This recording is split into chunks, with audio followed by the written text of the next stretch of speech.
Hello hello friends, my self Shalini from Bangalore. और आज मेरा टॉपिक है पीसीओडी और पीसीओएस।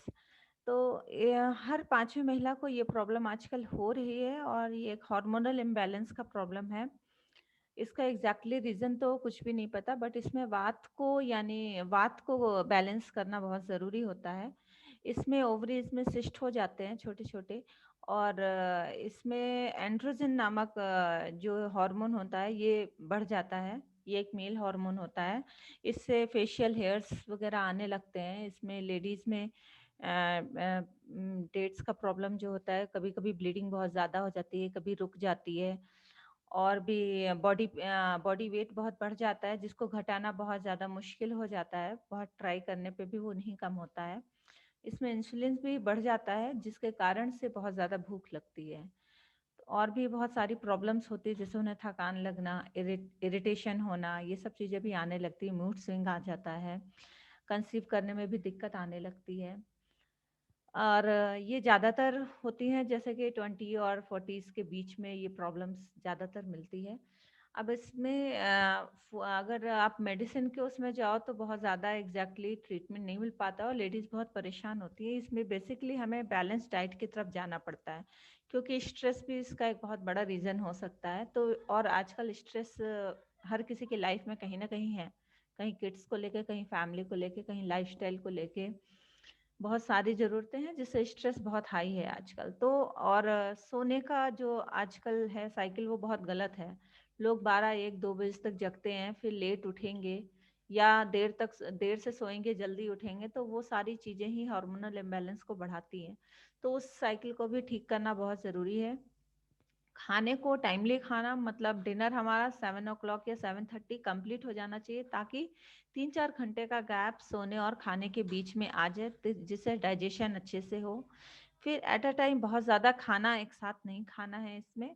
जैसे कि अगर हम 2 या 3 मील लेते हैं, तो उसको 5 6 मील में आप डिवाइड कर दो, थोड़ा थोड़ा करके खाओ। फिर हम खाने के साथ, कभी कभी होता है कि खाने के साथ तुरंत ही हम फ्रूट्स भी लेते हैं, उस एक आदत को भी चेंज करना चाहिए। जैसे खाना खाया तो खाने के थोड़ी देर बाद, मतलब 1 1.5 घंटे बाद आप फ्रूट ले लो, तो वो थोड़ा मतलब कि दोनों में गैप आ जाएगा, तो इंसुलिन को मैनेज करना इजी हो जाएगा बॉडी के लिए। अब इसमें हमें मना क्या होता है, हमें स्वीट्स नहीं खाना है, बहुत ज़्यादा मीठे फल नहीं खाने चाहिए, बेकरी की चीज़ें नहीं खानी हैं, और मिल्क नहीं लेना चाहिए। और जैसे पैकेज्ड फूड होते हैं वो भी नहीं लेना है, क्योंकि उसमें आर्टिफिशियल कलर, फ्लेवर, प्रिजर्वेटिव होते हैं, जो कि हार्मोनल इम्बैलेंस को बढ़ाने में बहुत बड़ा बड़ा रोल प्ले करते हैं। और अगर कुछ चीज़ें हमें पता है जिनमें कलर्स यूज़ हो रहे हैं, तो वो भी चीज़ें हमें नहीं लेना है। डेयरी प्रोडक्ट्स में जैसे मिल्क है, अभी मिल्क की क्वालिटी कैसी है, और उसमें भी काउस को भी हॉर्मोन्स दिए जाते हैं, तो वो भी एक बहुत बड़ा रीज़न होता है, तो उसको भी अवॉइड करना होता है। हाँ, अब इसमें हम ले क्या क्या सकते हैं, जैसे मॉर्निंग में अगर हम मेथी वाटर ले, मेथी को रात में भिगो दिया और मॉर्निंग में ले रहे हैं, तो वो एक बहुत अच्छा है। और उसके अलावा हम जैसे करी लीव्स वाटर है, ड्रम स्टिक की लीव्स का वाटर है, वो भी ले सकते हैं।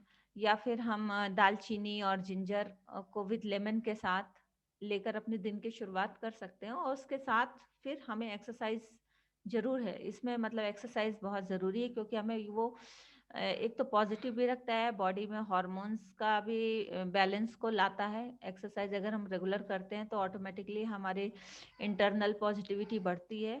और उसके साथ साथ खाने में हमें जैसे दालों का हाई प्रोटीन रिच डाइट लेनी है इसमें, तो उसमें जो दालें यूज़ करते हैं वो छिलके के साथ यूज़ करना चाहिए, जिससे फाइबर भी इंक्लूड हो जाए हमारे।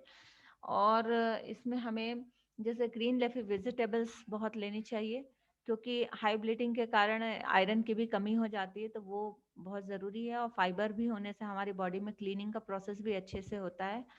उसके साथ फिर हमें स्टार्ची फूड बहुत ज़्यादा नहीं लेना है। चावल हम ले सकते हैं थोड़ा बहुत, लेकिन बहुत ज़्यादा उस पर डिपेंड नहीं करना है। और मल्टीग्रेन आटे की रोटी अच्छा है इसके लिए, इसमें लेने के लिए।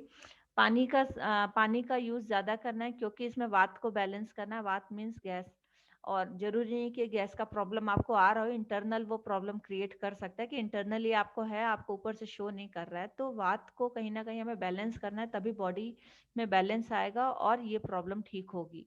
अगर आपको वात की प्रॉब्लम है तो पीसीओडी को कंट्रोल करना मुश्किल है। फिर इसमें जैसे ड्राई फ्रूट हम खाते हैं तो ड्राई फ्रूट को एज इट इज़ नहीं खाना चाहिए, क्योंकि वो इंटरनल जो बॉडी में वाटर होता है उसको वो सोक करने लगता है। तो सोक्ड करके ही ड्राई फ्रूट को लेना चाहिए। तो वो इसमें फ़ायदा करेगा। और छाछ है, पनीर है, वो आप ले सकते हैं। रात में भी छाछ लेना है तो उसमें जैसे हमने वो काली मिर्च और नमक ये सब डाल के लिया तो अच्छा है। और सॉल्ट को भी कंट्रोल में करना है तो सेंधा नमक लेना ज़रूरी है। सेंधा नमक लेना चाहिए, मतलब नॉर्मल सॉल्ट की बजाय। और इसमें जैसे ओट्स है, दलिया है, चना है। और इसके साथ-साथ हमें गाय का जैसे घी, कभी-कभी क्या होता है कि हम इसमें वेट बढ़ता है तो हम घी बिल्कुल अवॉइड कर जाते हैं, तो वो नहीं करना है। इसमें गाय का घी बहुत इम्पोर्टेंट है कि दिन में थोड़ा-सा गाय का घी किसी भी चीज़ में इंक्लूड करके हमें लेना है, ताकि वो मॉइस्चर को बना के रखे खाने के। ये नहीं कि हम पूरा ही ऑयल हटा दें। तो ये सब चीज़ें हैं जिनका हम ध्यान रखें। बेसिकली हमें बैलेंस डाइट की तरफ मतलब और अपनी लाइफ़स्टाइल को ठीक करना है। बाहर के जो जंक फूड है उनको अवॉइड करना है बिग टाइम, कि उस उधर से हट के हमें अच्छे खाने की तरफ आना है, फाइब्रस खाने की तरफ आना है, मैदा, बिस्किट्स इन सब चीज़ों से हटना है। तो जब लाइफ़स्टाइल में ये चीज़ें हम लाते हैं तो धीमे-धीमे हमारा हार्मोनल इम्बैलेंस ठीक हो जाता है और पीसीओडी को हम ठीक कर सकते हैं। Thank you all.